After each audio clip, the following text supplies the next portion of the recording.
साथियों नमस्कार, स्वागत आप सबों का। बिहार एसटीईटी को लेकर के या बिहार शिक्षक बहाली 7वें चरण को लेकर के अभ्यर्थी लगातार परेशान है।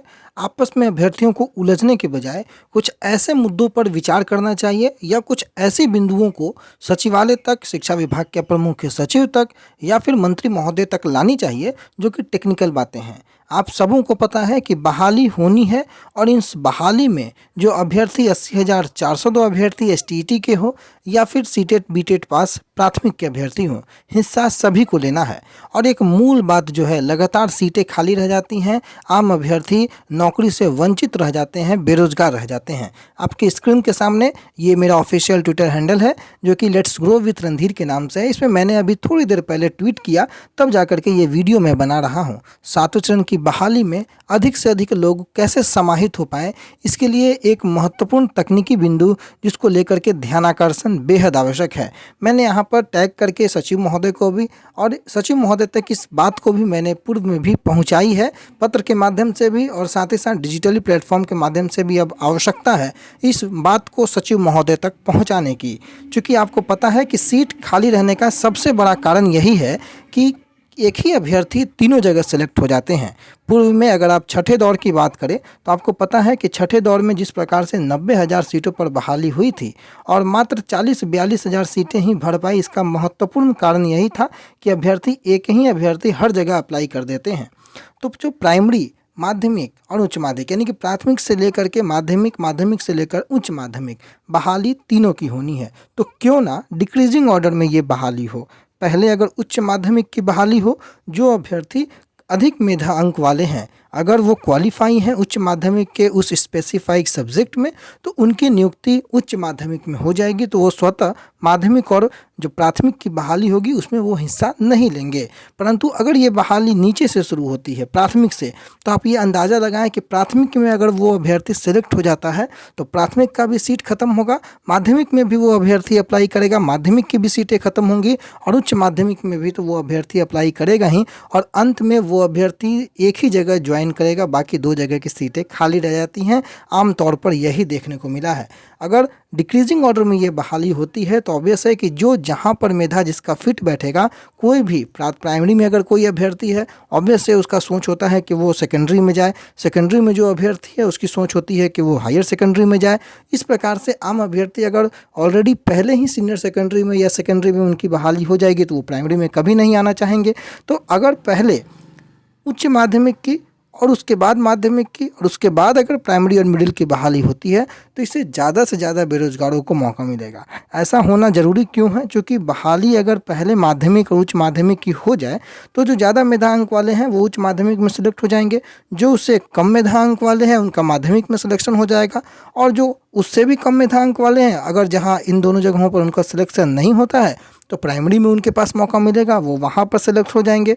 और इससे क्या होगा कि अधिक से अधिक जो बेरोज़गार आम अभ्यर्थी हैं, क्योंकि अल्टीमेटली चाहिए सभी को रोज़गार, और रोज़गार ही एक अहम मुद्दा है और इसी के लिए आम अभ्यर्थी ये लड़ाई लड़ रहे हैं। क्योंकि बीटेट हो, सीटेट हो, एस्टेट हो, सारे अभ्यर्थियों ने क्वालिफाई कर रखा है। मतलब सारे कहने का मतलब कि 60, 70, 80% अभ्यर्थी जो हैं अगर एसटीईटी पास हैं तो वो सीटेट पास भी हैं, वो सीटेट में भी अप्लाई, बीटेट में भी अप्लाई करेंगे, प्राइमरी के नोटिफिकेशन आएगा उसमें भी अप्लाई करेंगे, सेकेंडरी का आएगा उसमें भी अप्लाई करेंगे। तो क्यों ना पहले सेकेंडरी और सीनियर सेकेंडरी का नोटिफिकेशन आए ताकि वो वहाँ अप्लाई करके वहीं एडजस्ट हो जाएं, और प्राइमरी की जो सीटें हैं वो जो अभ्यर्थी कम मेधांक वाले हैं उनके लिए एप्लीकेबल हो जाए, और जो अभ्यर्थी ज़्यादा मेधांक वाले हैं ऑब्वियस है कि उनका वहाँ पर सिलेक्शन हो जाएगा।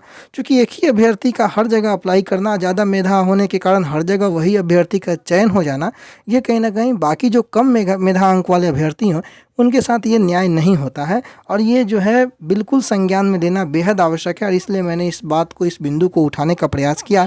और इस बिंदु को उठाने में सबसे दिलचस्प बात ये है कि इस बिंदु को लेकर के जो ऐसी कोई दांव पेच भी नहीं है या ऐसा कोई विरोध भी नहीं है जो आम अभ्यर्थी से सहमत ना हो, ऐसी कोई बातें भी नहीं हैं, बिल्कुल जेन्युइन बातें हैं। अगर कुछ दिनों के अंतराल में ये हो जाए, पहले आप अगर सेकेंडरी और सीनियर सेकेंडरी की बहाली ले लेते हैं, फिर अगर आप प्राइमरी की बहाली कुछ दिनों के अंतराल में लेते हैं, तो ऐसी कोई व्यवधान भी उत्पन्न नहीं होगा, ज़्यादा अभ्यर्थियों को मौका मिलेगा। लेना आपको सब है, लेकिन क्या होता है कि गवर्नमेंट जान करके ये पेंच फंसाती है। गवर्नमेंट पहले प्राइमरी दे लेगी क्योंकि उनको पता है कि अभ्यर्थी जो हैं वो नीचे से ऊपर को मूव करेंगे, फिर नीचे की सीटें खाली होंगी, और फिर ऊपर क्या होगा कि हम दर्शाएंगे कि हमने 1 लाख बहालियाँ ली हैं, बहालियाँ होंगी केवल 40,000 50,000, लेकिन आंकड़ों में वो 1 लाख का आंकड़ा दिखेगा। तो आम अभ्यर्थियों को जागरूक होने की आवश्यकता है। अगर हमारी इस बात से आप अगर सहमत हैं तो इस बात को आप रिट्वीट करके, लाइक करके या अपने स्तर से भी टैग करके पत्र के माध्यम से सचिवालय जा करके इस चीज़ को अवगत कराएं सचिव महोदय को, मंत्री महोदय को, कि आप बहाली डिक्रीजिंग ऑर्डर में ली। और ये बेहद अच्छा जो है वो एक परिणाम, सुखद परिणाम दे सकता है। इवन अगर आप यूँ कहें कि अगर मान लीजिए कि किसी का अगर 75% अगर मेधा बन रहा है और वो अगर तीनों में क्वालिफाई है, यानी कि सीनियर सेकेंडरी और प्राइमरी तीनों के लिए अगर वो अप्लीकेबल है, अगर उसकी ज्वाइनिंग अगर या उसकी नियुक्ति नियोजन जो भी कहें आप, अगर सीनियर सेकेंडरी में हो जाती है, +2 में हो जाती है, तो वो अभ्यर्थी कम से कम सेकेंडरी और प्राइमरी के लिए तो अप्लाई नहीं करेगा। तो ये अभ्यर्थी यहाँ फिट हो जाएगा, तो इन दोनों जगहों पर वो अप्लाई नहीं करेगा। तो इन दोनों जगहों पर ऑब्वियस है कि जो ज़्यादा मेधा अंक वाले अभ्यर्थी अगर इधर सेटलमेंट इनका हो जाता है, तो फिर यहाँ पर 70%, एक मैं अनुमानता बता रहा हूँ, एक एग्जाम्पल के तौर पर मैं समझाने का प्रयास कर रहा हूँ। तो जो कम मेधांक वाले अभ्यर्थी हैं, जो उससे कम मेधांक वाले अभ्यर्थी हैं, उनका कम से कम प्राइमरी में तो होगा।